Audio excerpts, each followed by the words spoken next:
When you don't put enough water in the garden, folks, you don't get the growth that you want. The secret to every garden is water. We all know that. No matter how much fertilising you apply in the ground or compost, you need to keep the water up. And the thing is with the cabbages, I haven't been watering them enough. That's the truth, and that's why they haven't been forming to their full capacity. And this is a corner of the garden bed that is really probably one of the hardest spots to grow in. I've always struggled in this space here, and ultimately what I need to do with this bed here is build it up. You can see I've cleaned the channel out beautifully because we had weeds growing in there, and that has saved me. If I didn't do this channel in this garden bed, the weeds would have grown straight into the bed. But I'm not going to leave it like this. I'm going to end up building it up like these beds here behind me, the raised beds. And the black plastic, that's all going to get trimmed off, and you'll see how I do that later on. At the moment I'm just leaving it there, letting it all settle down, twist and turn, put a few more screws into these and shape them up. But back here, lack of water, it does crust over, and you'll see the mulch mostly has blown away because we do get a lot of high winds here, and there's a lot of soil here that's exposed, so it's very thin layered. But look at some of these lettuces. Now these are the seedlings that I filled in after I harvested some of the cabbage, and I don't care if I don't get a full head on it, it's already gone to flower there. But for example, if these don't form completely for me, some of them are, not all of them, it's okay because I can still make my dolmadas with the big leaves on the outside. Well, there's enough here. God knows there is enough here to eat. Have a look at these yellowing here. Look at the yellowing of the leaves. Now these are little lettuces that I filled in between, removed some of the cabbages. And this is because, and some of the cabbages is coloured as well, I noticed, but it's from this section here and up that's been dehydrated. It's the highest level in the garden. You can't tell from where you're sitting or watching, but there is a fall that way. And if you look at the ground on the side there, you'll understand what I'm talking about. Just over there, pointed down there. See how dry and barren it is in this space here. This is the driest part of our garden. The water gets sucked right out of the trees. So if you've got, you know, and I really do feel for a lot of people who've got small courtyard gardens.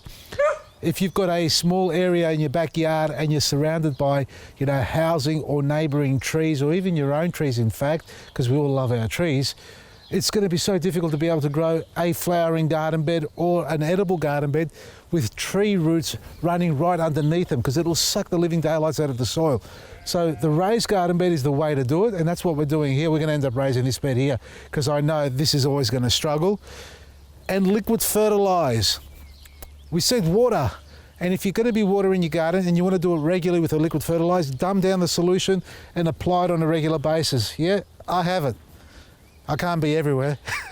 I try to be everywhere, and I am running from north-south on the property here, 20 acres, trying to look after as much of the gardens as possible. And it's the squeaky screw theory. You know, the loudest a screw or squeak is where I go first. So this part here, it'll be okay. I'm happy with what I've got to harvest from here. But if you've got a small garden bed and you haven't got the luxury of planting, 100 cabbage plants, you have to look after them. Liquid fertilise, and that's what we're going to do. We're going to fix all this up, we're going to feed it, and I've got to start planting my beans in there. I haven't even put my beans in, can you believe that? Come along. I've got some purple, yellow and green.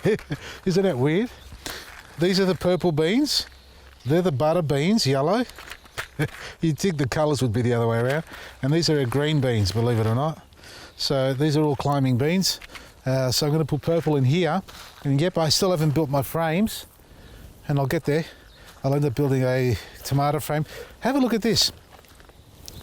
I didn't compact the soil in here purposely. So beans are going here, by the way. Big frame going up. But look, see how it's sunken all down here?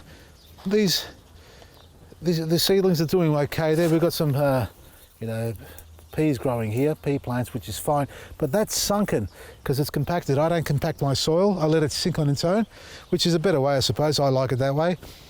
But when you top up, or when you finish with your seedlings, you need to top it up. So the aim here is to create a no-dig garden, and it's actually okay because I don't need to have 40 centimetres of soil here. Ultimately, only 25 or 30 is plenty. But if this soil depletes and keeps sinking down like this by the end of the season or the end of summer, I'll top this up and top dress it, and it's just a bit of compost and mulch again, or straw, and that's all you need to do, and you don't need to dig it out. And you've seen the segments. If you haven't seen it, search our history of videos and you'll see where I'm talking about a no-dig garden, and it's simply just digging a little hole or opening up a little hole, dropping your seedling in and giving it a good water. And that's okay here.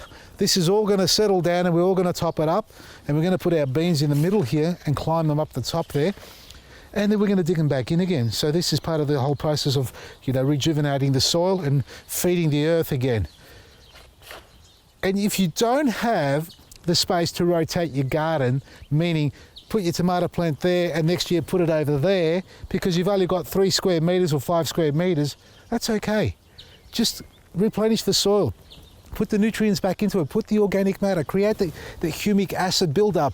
You need the soil to be rich and aged. The older it is, the more organic matter you put into it, the more humic acid you build up, the more amino acids, the more nutrients you put into it, the more microorganisms, and the more benefit your plants will feed from there as well. So you won't have to rotate. As long as your seedlings are quality seedlings, healthy, they're not diseased, and they don't spread a virus. And if they do have a disease or a virus, rip them out, start again. Don't waste your time.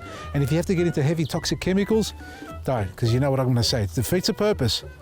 What's the point? Just pull it out, start again. You're better to be safe than sorry. Go to our website, check it all out. There's plenty of stuff there for you. They're all natural, organic, certified organic, and plenty of specials, so you can be able to grow something like we do without paying a fortune. From me, Vasily Baresi.